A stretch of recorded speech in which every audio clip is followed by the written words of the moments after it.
is about two movements which have sprung up in the country simultaneously to some regard and spontaneously to another regard. One is the Tea Party, the other is the Occupy Wall Street movement. These things are making headlines and will continue to make headlines as we get toward the election in 2012.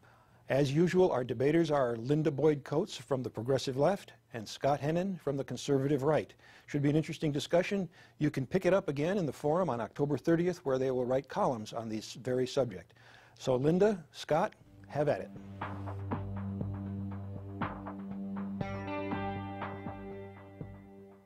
Hello, we're back.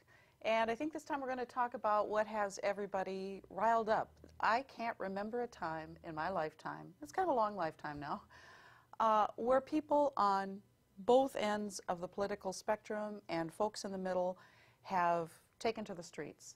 You know, Americans, when you really think about it, don't do that very often, except, especially on a nationwide scale, except when things are really out of whack. And I think folks on both ends of the spectrum, maybe they don't agree on what it is that's gone wrong or what's going to fix it, but I think the majority of Americans right now think things are out of whack.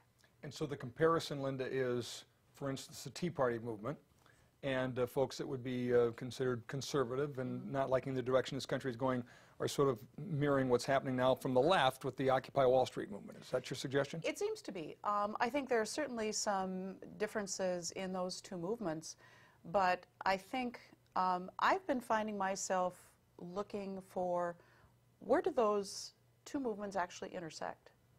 Because I think so much, and I've actually started to wonder what you and I are doing. You know, are we contributing to what Americans are seeing as politics getting too polarized, the left, the right, the two extremes, and it seems to be stalemating the ability to kind of rationally talk about things, come together, meet in the middle. It seems like we don't remember how to meet in the middle and compromise anymore. You know, I think there's the history books are full of examples of things being a lot more rancorous than they are today. Oh, the beating with the cane. And yeah, I haven't the whole no, yet. we haven't had any duels on the Senate not. floor or fist fights or anything like that. No, but I good. do think what happens now is differences are magnified because of the media scene. Sure. Whether it's Facebook, Twitter, all the Absolutely. different things that are out there in the media today, that the differences just become that much more heightened.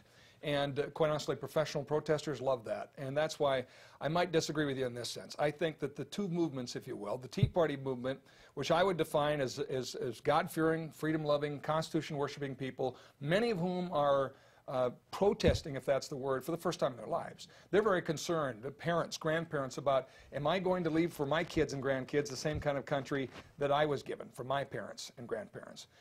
And so I think it's a fear that motivates them that are very concerned about the direction this country is going. The one fair comparison from let me affectionately refer to them as loonies on the left, the professional protesters, is that they don't like the country, the direction the country is going, but how they mean to change it is very different. Polls show that these people, more than half of them, have done this before. They're sort of, as I say, professional protesters. That would be my kind term for them. I think that's very different than the Tea Party folks who really are doing this for the first time. They're not politically active. Okay, so right away, Scott, you have God-fearing, Constitution-loving, good folks on the right and loonies on the left. That's how you characterize it. Well, really? For this reason. Again, the people I describe, the people I've written about in my book, the people that I revere, that make up the Tea Party movement, want the Constitution followed. The protest group, the Occupy Wall Street types, they want it shredded. I mean, they want to go completely a different direction. Look, nobody wants the Constitution shredded. You know what? Knock that off. Well, knock it off. What people want to see is what brought this economy to its knees not happen again. You know, Wall Street's doing just fine right now, but we have the greatest income disparity we've ever had in the history of this country, and what that causes in any culture, and that's been documented in history books, is a dangerous place for a country to get to. When you have folks, and you talk about, Occupy Wall Street as being a bunch of loonies and professional protesters, I beg to differ. These are folks who have been left behind in great swaths. We're talking about the middle class. There are lots of folks out there who've never protested before. We're talking about people who They don't want to destroy capitalism. They're all for capitalism. They Well, want it to get rolling again. They want jobs, and they want the excesses that got us here in the first place, the deregulation of Wall Street, to be rolled back. When you have folks on, you have Republican lawmakers saying, in the face of joblessness and rising poverty rates, the big problem is the demand for food stamps is going up, we better cut it. Really? Americans, a huge swath of them in the middle, understand that's whacked. But again, I'm going from people that actually have been among this movement and some of the reporting that's out there on it, and I'll give you an example. So you're going to cherry pick a few No, I'm not loonies? going to cherry You've had pick. some I'm not loonies going to on cherry your side too. I'm not going to cherry pick. By the way, I've been there. I've been there. I've walked among them on the bridge and between Fargo and Moorhead. The reporting that's gone on that quite clearly points out some significant differences. And one, here's my favorite, a fellow by the name of Kevin Williamson, spent some time, a good chunk of this month, again, listening to speeches, reading the literature, talking to the organizers. Almost every organization present at Occupy Wall Street is explicitly communist or socialist. There again, that would be some individuals who want to shred the Constitution. Now, I'm not making that up. I've talked to them. Communist or socialist? Really? Exactly. I mean, again, Really? they're there. That's what they're. I mean, when the protesters were rallying from their rallying point to Times Square, follow the red flag. Have you seen the videos? I mean, I mean, this is again a fringe movement. And here, I'll give you another example. You know what? Let me just give one other example, then you can respond. Doug Schoen, who is a Democratic pollster. Okay, so he's not a loony from the right. He's a lefty. Actually, took one of his experts and interviewed nearly 200 protesters in the park in New York, and found out that the group represent the first systematic random sample of Occupy Wall Street opinion. Okay, I mean, they actually said, let's go find out what these people stand for. Radical redistribution of wealth, civil disobedience, and in some instances, violence.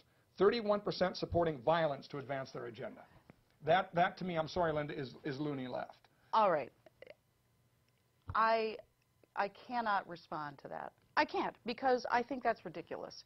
The people who are turning out are not violent. They're not communists.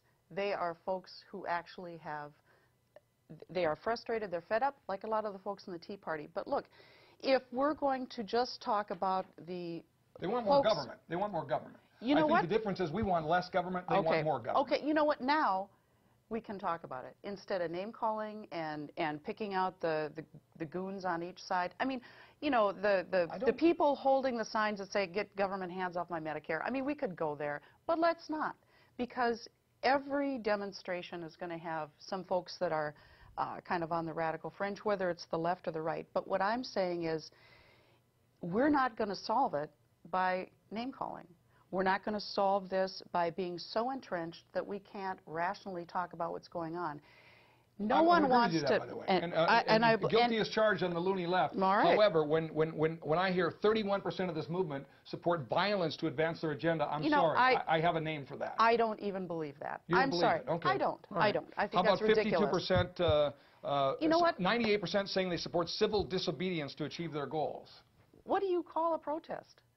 That's what our country was founded on, was civil disobedience. The Boston Tea Party itself was civil disobedience. Yeah, well, it's as American as apple pie. Look. I think a sign being held up is not their idea of civil disobediedience when 30% of them support violence to get their agenda. And coming armed to these protesters? Or blocking the bridges, by the way, or not cleaning up after themselves, or, you know, there's even little basic simple things that differentiate a huge.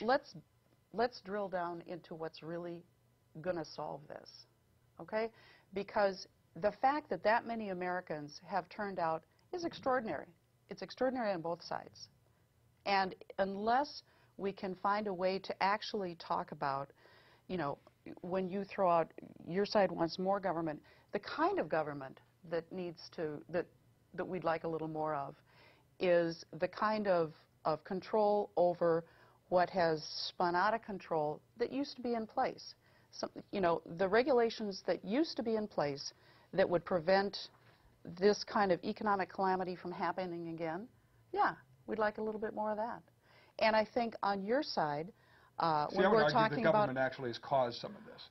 But, you know, in other words, more regulation actually led to some of the downfall in our economy, as an example. You know, and I think you're advocating for more regulation so we don't come to this point. I would argue that some of this regulation, much of it, it led to this problem. We But can go at way back least- to the Carter years and the the push for the housing crisis that ultimately said, banks, you will give loans and mortgages to people regardless of whether they can afford them or not, or be subject to a penalty of, Okay. of law. There's- That's an example there's of that. regulation going the wrong way. And we can look at that. There's also the regulation, deregulation going the wrong way in tying up investment banks and mortgages, and that's a rational discussion. But it's gotten to the point where we're so entrenched, our leaders are so entrenched, that I think the people have to demand that we have those kinds of discussions. And that's a good thing. I don't think that's a bad thing. By the way, maybe we should end this way. I did find one other area of agreement. Did you? In this poll that you're having a hard time believing. When asked whom they blame more for the poor economy, 64% of those folks name the federal government. 30% say big financial institutions. So, you know, I think more people, and then by the way, that's not a poll of the individuals I'm just noticing, that's a poll of Americans. 64% name the federal government. Well, and So, I think it even larger, if I remember right, 84% disapprove of the work Congress is doing. Yeah. So we are stuck. We are. But we need to get unstuck. And I'm going to make you a promise. What's that? I'm not going to call you a name. No? No, I'm not. Did I call you a name? No, you didn't. Okay. So we're on the right track. Till Until next time. next time. See you, folks.